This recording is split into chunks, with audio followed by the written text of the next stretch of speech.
Well, thank you very much and good afternoon. The First Lady and I, please, are delighted to welcome you all to the White House for this very special occasion, and that it is. Today is my great privilege to present our nation's highest civilian honor, the Presidential Medal of Freedom, to a courageous warrior and a fearless patriot, General Jack Keane.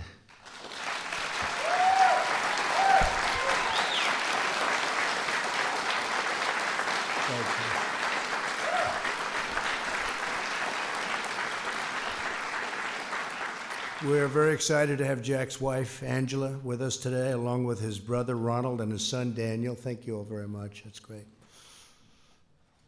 And thank you. We're also joined by a very distinguished assembly of leaders, including Secretary Mike Pompeo. Mike, thank you very much. Secretary Mark Esper, Attorney General William Barr, Secretary Dan Brouillette, Senator Lindsey Graham, Lindsey, Chairman of the Joint Chiefs of Staff, General Mark Milley, great job, Mark, and General Keith Alexander. Okay, thank you very much. Thank you all. Jack Keane was born in 1943 into a family with a strong tradition of military service. His father served during World War II as a Marine in the Pacific Theater. Jack grew up in a housing project on the Lower East Side of Manhattan and became the first member of his family to attend college. At Fordham University, he joined the ROTC, distinguishing himself as a cadet and a member of the famed Pershing Rifles. Upon graduating, Jack was commissioned as a second lieutenant in the U.S. Army. He volunteered to serve in Vietnam and joined the legendary 101st Airborne Division. As a platoon leader and later company commander, Jack fought through fierce and bloody combat. He demonstrated unflinching courage under fire, and for his exceptional valor, Jack was awarded the Silver Star. After Vietnam, Jack and his late wife, Terry, adopted two wonderful sons. They raised Daniel and their late son, Matthew, with extraordinary love and care. In the Army, Jack designed new training methods to ensure that military leaders would always be extremely well prepared for the intensity of combat command. His rigor, discipline, creativity, toughness, they all achieved tremendous results. General William Depew, who helped rebuild the American military after Vietnam, wrote that Jack was the best brigade commander that he's ever had. He was very exceptional at all levels. In 1991, Jack became a brigadier general and commander of the Joint Readiness Training Center. He devised a state-of-the-art program that prepared our nation's service members for combat against extended insurgencies in both urban environment and rugged terrain. Jack prepared this nation for the wars to come and helped train soldiers that would later serve in Bosnia, Somalia, Haiti, and Kosovo. Jack was named a Vice Chief of Staff of the Army in 1999, was in his office on September 11, 2001, when terrorists struck the Pentagon. He ran through smoke and debris and evacuated the injured, saving lives. He visited the wounded in hospitals and attended scores of funerals for the fallen patriots slain in the attack. Jack soon helped oversee the initial military operations in Iraq and Afghanistan and was the first senior military official to visit troops in the field. In 2003, he was offered the position of Army Chief of Staff, but in a profound act of devotion, he turned down the position and left the Army after nearly 38 years to care for his wife, Terry, who had developed Parkinson's disease. In 2006, Jack helped engineer the surge that stabilized a deteriorating situation in Iraq and allowed Iraqis to finally take charge of their own future. In the years since, Jack has continued to offer his sage counsel to military and policy leaders and to visit our troops on the frontiers. And Jack, I have to say, has given me a lot of good advice too.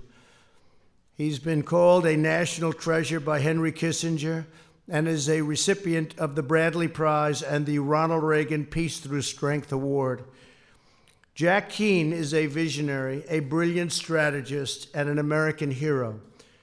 General, you will be remembered as one of the finest and most dedicated soldiers in a long and storied history of the United States military. No question about it. Congratulations again to you and your family. I would now like to ask the military aide to come forward and present General Jack Keane with the Presidential Medal of Freedom. Thank you.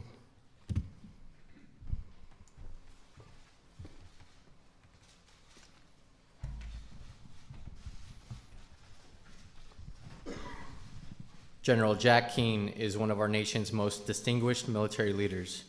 General Keane proudly served his country in Vietnam as a paratrooper, receiving the Silver Star for his courage and gallantry in action.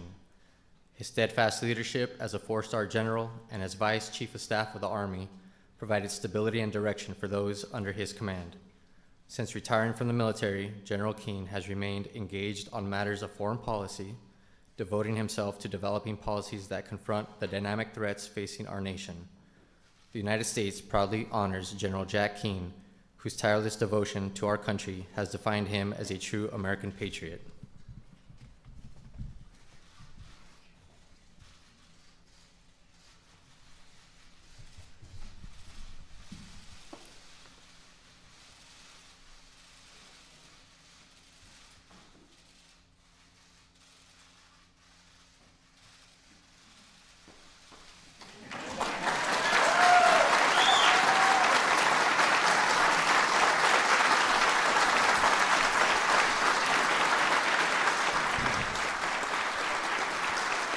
Thank you very much. Thank you very much. Thank you. Thank you very much. Thank you, thank you. You know, I'm usually not uncomfortable in front of cameras, even talking about foreign policy. But today, I have to talk about my own life. And that adds a little bit of tension that you wouldn't normally have.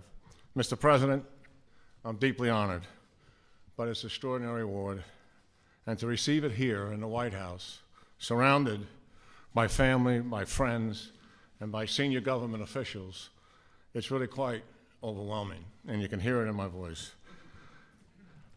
Thank you, Mr. President, for your generous and your kind words, and also for your very touching and personal phone call several months ago about this. I've always experienced the love of family and friends. Some friends that are here today, we go back over 50 years. My parents raised my brother Ron and me in a working class Catholic environment. We were fortunate to attend Catholic schools in New York City. We were so strengthened, it so strengthened our values and also our character.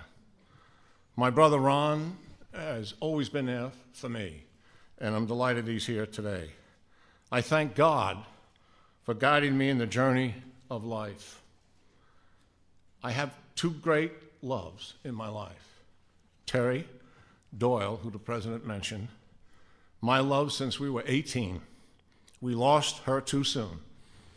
And Angela McGlowan, who I will love for the remainder of my life. With all honesty, I wouldn't be standing here without their love and their devotion. My son Daniel is here. Love you and proud of you, Dan. And my other son Matthew, he was a special angel who is with the angels in heaven today. I have known for some time that there are two major events that changed my life. The first was the Vietnam War. An infantry paratrooper in close combat with my soldiers, where death was always a silent companion. Yet it was there I truly learned the value of life, the value of human life, to treasure it, to protect it. The experience crystallized for me the critical importance of our soldiers to be properly prepared with necessary skill and the appropriate amount of will to succeed in combat. I lived a life, as the President mentioned, for 38 years in the Army. I lived that life among heroes who inspired me, and I'm still in awe of them today. My sergeants, my fellow officers, and my mentors shaped me significantly, and several times they saved me from myself. And that's the truth of it. The second event was 9/11, the Pentagon. I lost 85 Army teammates, lived the tragedy up close, attended scores of funerals with Terry. 2 days after, as a New Yorker, I was dispatched to the World Trade Center, horror, walking across those smoldering ruins, and then making certain that Mayor Giuliani had all the military support that the Pentagon could render. It was personal, and I was angry. And despite having left the Army 17 years ago, I never left the 9/11 wars and America's focus on radical Islam and what they did to us. I could not have imagined that I would stay so involved in national security and foreign policy. My motivation is pretty simple. Do whatever I can, even in a small way, to keep America and the American people safe. Mr. President, thank you for the Trump defense buildup. What you are doing to dig us out of the deep hole that you found the military in is all about protecting America, not just for today, but for the generation to come. And thank you so much for everyone for sharing this day. And thank you again, Mr. President, for making this day happen. God bless America, and God bless the American people. Thank you.